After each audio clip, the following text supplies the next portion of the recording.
Okay, so for those of you who think that self-identification is bullshit because then labels have no meaning and then everything is meaningless and then what's the point of even having words? I think that's super flawed and bologna sauce. But, I can kind of see where you're coming from. If you hold on to that idea super defensively, and then, like, make no room for adaptation and change of labels, then I think you're a goofball. But, if that's just kind of a place that your mind's going to right away because it's confusing and you have good intentions, okay. Like, I can kind of see how you got there. But, sorry, I was really, like, backlit. Look at these, like, webcam flares. But here's the thing. It's not that, like, self-identification does not mean getting rid of all definitions. It means making space for the possibility that someone's personal definition of a word might not match the mainstream definition, and also making space for the possibility of change and adaptation of, like, the mainstream definition of a label. We all know. We can all think of words that have changed over time because the old definition was flawed or inaccurate, and that's okay. That's like a normal thing that happens. But if you're trying to stubbornly, it was kind of like, I mean, we can think of 100 things, like how, like, homosexuality used to be like a mental illness. It was in the DSM, but now we no longer think that. Like, it's okay for us to change definitions as we learn. That's all right. I think people get scared because they think about self-identification, they think about every label meaning something different to every person, and then I think the problem lies with them, because they are blowing it out of proportion. They are thinking that means that someone's pansexuality might mean they're attracted to all genders, but someone else's pansexuality might mean they're literally only attracted to pans, like cookware, but then someone else probably has a different one, where they're only attracted to all genders and pans, but then another person is only attracted to whatever. I was being facetious with the cookware, by the way. It's not like that. That's not, self-identification doesn't mean forget everything you ever heard about labels and definitions, and you better fucking ask every single fucking person you meet who about their sexuality, and you better have them write an essay about what it means to them, and don't fucking assume anything ever, or you're an asshole. That's not what it means. It just means, I think self-identification literally is all about making space. And it's about leaving room for the exceptions or the small differences, or being compassionate that we're all not like, humans aren't cookie cutter, and we can all be slightly different, and that's okay, and we're all still valid. But we can still have, like, this ultimate understanding of labels. Like, that's okay. We can have, like, if I wasn't about defining labels, I wouldn't have written the ABCs of LGBT. Definitions are okay. But they should always, you don't have to, like, have a disclaimer every time you talk about a thing. I mean, I do, but that's just, like, a thing about me. I disclaim everything. I'm a big disclaimy person. But you don't have to be like, if a friend was curious and they asked you what, like, pansexuality meant, and then you defined it, it might be nice to throw in there, but that's just kind of, like, the most typical definition. It's not how every single person defines it. And then when you think about pansexuality in the future, you can keep that definition in mind. And you don't have to make a big deal of the disclaimer or anything, but just keep it in the back of your mind that, like, somebody might, like, experience their pansexuality a little different than, like, person A. Person B might define it slightly, like, alter it a little bit to better fit them, and that's okay, and that's good. And I think the people who think that self-identification is goofy because then words mean nothing, yeah, I think it's their fault. I think they're blowing it out of proportion. Because we're not saying, like, because then that would mean that definitions are totally pointless. And that's not the case. It's saying, okay, this is the typical definition. This is, like, the groundwork. This is the foundation of the word. This is what a lot of people think it means. So yeah, so here, like, here's some meaning. You have the meaning. And I think self-identification makes it a little simpler, because if we were really strict about definitions, then we'd say, here's the meaning. And if it doesn't perfectly fit you, then you're not that. And then, so what if somebody's like 99% this definition, but 1% different? Well, this definition is fucking law. They can't fucking identify with it. Then you'd have to, like, make up your own new word, which some people do, and other people hate it.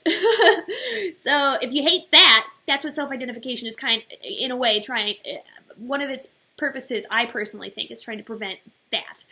Because otherwise, and it's totally okay to make up your own word, I think that's fine, but it can be confusing, you know, if somebody's like, how do you identify? I think this is like something that somebody said to me on Twitter earlier today, and you were like, I'm floof sexual, and they're like, floof sexual? That clearly means nothing to the person they're talking to. You've never heard of that word. I made it up. Well, actually, the person on Twitter made it up. It like eliminates this situation where every single person has to make up their own word, and then define it, because that just makes, that can make, and it's okay if you want to do that, but if every single person did that, I mean, I wouldn't necessarily be against it, but I think it would be pretty undeniable that it would make language a little convoluted and confusing, you know?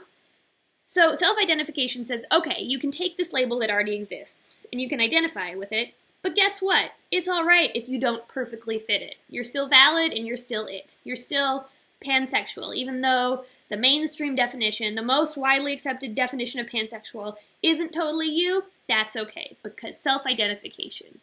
And then what happens is, so you self-identify as pansexual and say you don't perfectly fit the definition, because I would say that the most widely accepted typical definition of pansexual is, well, actually, I would say that it's being attracted to many genders. But I think there's a misconception that people say, oh, no, I lied, I'm sorry. Actually,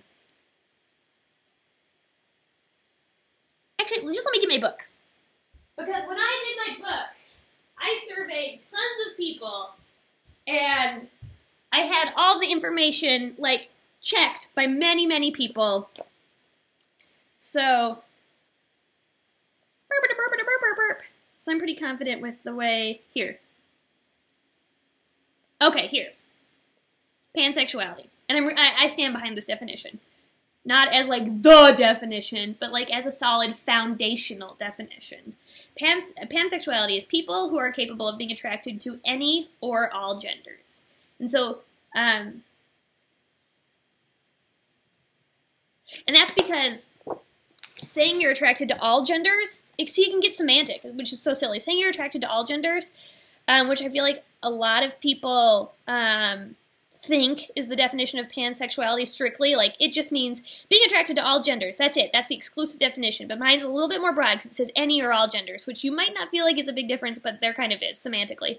And that's because some people think saying being like just making that broad statement, I am attracted to all genders, is kind of ignorant and problematic, because have you really experienced all genders? How do you know? Like, also, there are genders that, yeah, there are genders that you've never experienced in life. That's simply a fact.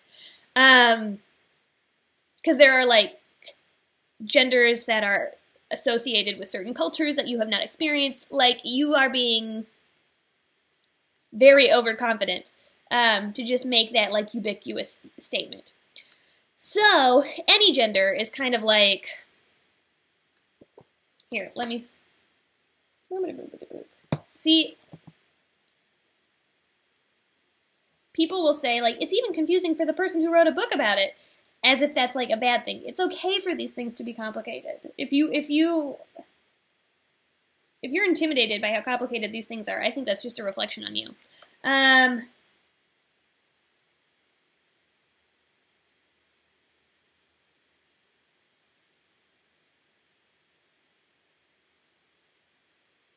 Yeah, anyway. So say we'll say what a lot of people think pansexuality means, which is just strictly all genders. No matter the fuck, even if you don't know what all the genders, because you don't know what all the genders are. You don't. But if you're so confident you can say you're attracted to them all, good for you. So let's say that's like what most people think pansexuality is. Self-identification says you can still identify as pansexual, even if you're attracted to all the genders, but neutwa people. For some reason, no, how about agender people? Because I could think of some kind of rationale. You're attracted to all the genders but agender people. You just can't help it. You find it sexy or attractive when somebody has a connection to gender. And agender people who don't feel gender neutral but simply feel a total disconnection from gender, you just have a hard time being attracted to. But you're still attracted to, like, fucking, I don't know, an infinite amount of other genders. You can still, self-identification says you can still identify as pan. You don't have to make up your own new label. You don't have to be like, I am panosexual sans agen. Like, you don't have to, like, make up some new confusing thing. Unless you want to. And if you want to, okay. But it will be more complicated for you if anybody asks you about your sexuality, because they won't know what it means. And if you're up for that, great. But if you're not up for that, because you fucking really don't want to define yourself every time, you can just say, I'm pansexual. And you understand that that person might think you're attracted to agender people, and you can make, in that case, you have a decision to make. You can either, one, say, I'm pansexual, and then you can follow it with, like, your footnote. You can say, I'm pansexual, but I'm not really drawn to agender people too much. Boom. Then you're like, I'm pan, but here's my amendment to it. Or you can be okay with them thinking that you're attracted to agender people, because why does it really matter? Like, unless they go try to hook you up with their agender friend, which is probably unlikely. Like, it's pretty irrelevant. They mostly understand your sexuality. You know, they probably understand your sexuality more than they would if they were just to assume the default of society, which is that you're straight.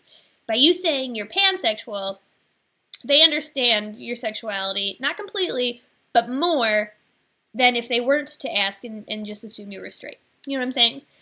So self-identification actually kind of makes things simpler rather than more complicated. Being able to tweak these definitions as we see fit, I think makes things simpler, not more complicated.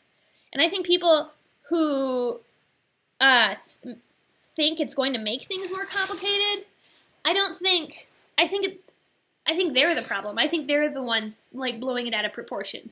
Because they think that, like, all these different words mean totally, drastically different things. No, they have, like, a foundational definition, and then in order to make us feel, like, comfy and included and have words for ourselves, we can tweak them. And, yeah, and then self-identification is just making space for that, and just understanding that while there is this foundational definition, like, it's not, it's not like the end-all be-all. Some people might be a little different, and that's okay. So, yeah. Rah, rah, rah. Rah. Ugh. I love labels so much when they're used properly. When they're abused, oh, they're so annoying. I will always be passionate about labels, because if you don't take them too seriously, they're fucking awesome. They're great. It's language. I was a linguistics major. Like, that is why I just love finding the effective language to capture an experience. I think that's, like, a beautiful thing. And I think it's helpful in understanding different experiences. I remember when I did my Ace and Arrow video, my mind was fucking blown with how diverse that community is. And I learned about experiences I didn't even know existed. And it was neat, because I felt like I had a veil over my eyes, and learning about these different words and different identities kind of, like, opened it. And then, like, like that, it's kind of like metaphorical, like it transcends. It's not just like, hey, Ash, people have different sexual experiences than you. It's a reminder that, hey, Ash, people in general are different than you. And so that's why I like labels. But once you start taking labels too seriously, and once you start policing people's labels, then that's the problem. When you're like, no, you can't identify as meow because meow, or there are people who don't want a label. That's fucking great too. Like, just labels are only useful if you find them useful. And if you don't use them. That's okay. Labels are like these tools that can be helpful, but once we start using them as weapons, it's bad, you know? But I think they can be such useful tools that I love labels and I hang on to it, and I try to combat when they're used improperly. You know? It's like any tool. Any tool can be used for good, and almost any tool can be used for bad. And when labels are used for good, oh, I think they're dope as fuck.